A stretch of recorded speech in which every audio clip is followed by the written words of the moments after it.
আসসালামু আলাইকুম বন্ধুরা, কেমন আছেন সবাই? আশা করি সবাই ভালো আছেন, সুস্থ আছেন। আলহামদুলিল্লাহ আমরাও খুব ভালো আছি, সুস্থ আছি। সোনালী রান্নাঘর অ্যান্ড ভ্লগ চ্যানেলে আপনাদের প্রত্যেককে স্বাগত জানাই। আজকে আমি নিয়ে এসেছি বিফ কারি রেসিপি। এটা খুব সহজভাবে প্রেশার কুকারে রান্না করব। প্রেশার কুকারে বিফ কারি করলে নাকি অনেকেই খেতে পছন্দ করে না। তো আমি যেভাবে রান্না করব এভাবে যদি রান্না করেন তাহলে কিন্তু সবাই চেটেপুটে খাবে। তো দেখে নেওয়া যাক কীভাবে রান্না করছি। তো বিফ কারি করার জন্য বিফটাকে আমি মিডিয়াম সাইজের টুকরো টুকরো করে কেটে নিয়েছি, ধুয়ে পরিষ্কার করে নিয়েছি। এখন এখানে দিচ্ছি দারচিনি আর এলাচ।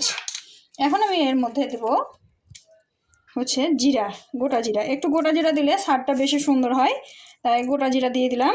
দিচ্ছি আদা রসুনের পেস্ট 2 চামচ। দিচ্ছি পেঁয়াজ কুচি, টমেটো কুচি। আমি এখানে ছোট সাইজের টমেটো দিয়েছি, তাই দুটো দিয়েছি। আপনারা মোটা ছোট করে নিতে পারেন। এখানে দিয়েছি পেঁয়াজ কুচি, পেঁয়াজের পেস্ট দিয়ে এখন আমি এর মধ্যে দেব তেজপাতা।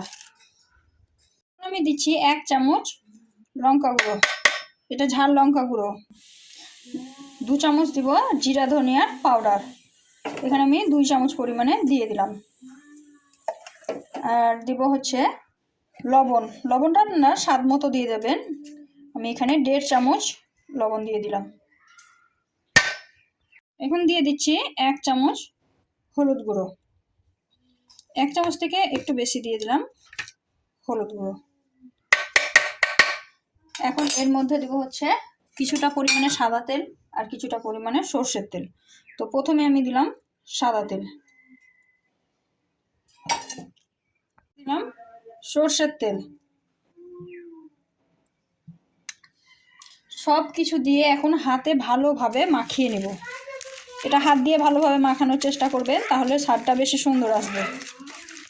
সুন্দর করে মাখিয়ে নিয়েছি, দেখতেই পাচ্ছেন। হাত দিয়ে একদম চটকে চটকে মাখিয়ে নিতে হবে। তো চটকে চটকে মাখিয়ে নিয়েছি। এখন আমি এটাকে প্রেশার কুকারে ভরে দেব। প্রেশার কুকারে ভরে দিয়েছি, দেখতেই পাচ্ছেন। আর এদিকে এই তো এটা ধুয়ে আমি জল দিব। খুব বেশি জল অ্যাড করব না, অল্প পরিমাণে জল অ্যাড করব। তো জলটা আমি এখন অ্যাড করে দেব। এরকমই জল দিব, আর বেশি জল দিব না, কারণ মাংস থেকে অনেকটা জল বার হবে। আর এটা কিন্তু একদম লো আঁচে রান্না করব। এটা কিন্তু হাই আঁচে রান্না করব না, লো আঁচে রান্না করব। তাহলে কিন্তু সুন্দর সিদ্ধ হয়ে যাবে, সুন্দরভাবে রান্না হয়ে যাবে, আর সুন্দর একটা সেন্ট আসবে, আর কালারটাও খুব সুন্দর আসবে। তো এখন আমি এটাকে বন্ধ করে গ্যাসে চাপিয়ে দিব। লো আঁচে কুকারটাকে চাপিয়ে দিয়েছি, দেখতেই পাচ্ছেন। এখন এই অবস্থাতে রেখে দেবো। লো আঁচে 2টা সিটি মারালেই কিন্তু এটা রেডি হয়ে যাবে। তো কুকারটাকে চাপিয়ে দিয়েছিলাম, তারপরে আমি লো আঁচে রেখে দিয়েছিলাম। তো লো আঁচে দেওয়ার পরে 3টা সিটি মারিয়েছি আমি। তো এতে 1টা সিটি, 2টা সিটি, 3টা সিটি দেওয়ার পরেই কিন্তু আমি ঢাকনাটা খুলে দেখে নিলাম। তো মাংসটা আমার পারফেক্টভাবে হয়ে গেছে, খুব সুন্দর কালার এসেছে। আর এখন আমি এটাকে একটা পাত্রে ঢেলে নেব। তো পাত্রে আমি ঢেলে নিয়েছি, তারপরে উপর থেকে আমি ধনিয়া পাতা ছড়িয়ে দিব। যারা ধনিয়া পাতা খেতে পছন্দ করেন তারা দিবেন, যারা পছন্দ করেন না তারা দিবেন না। ধনিয়া পাতা দিয়ে আবারও আমি ঢাকা দিয়ে কিছুক্ষণ ফুটিয়ে নিয়েছিলাম। তাতে করে ধনিয়া পাতা সেন্টটা ভালোভাবে মিক্সড হয়ে যাবে মাংসর সঙ্গে, আর খেতেও খুব সুন্দর লাগবে। তো লাস্ট ফিনিশিংটা দেখাচ্ছি আপনাদেরকে, দেখুন কত সুন্দর হয়েছে। আর এখানে কিন্তু অল্প পরিমাণে তেল দিয়ে আমি রান্না করেছিলাম, তারপরেও দেখুন চর্বির জন্য কত সুন্দর হয়েছে মাংসের কালারটা।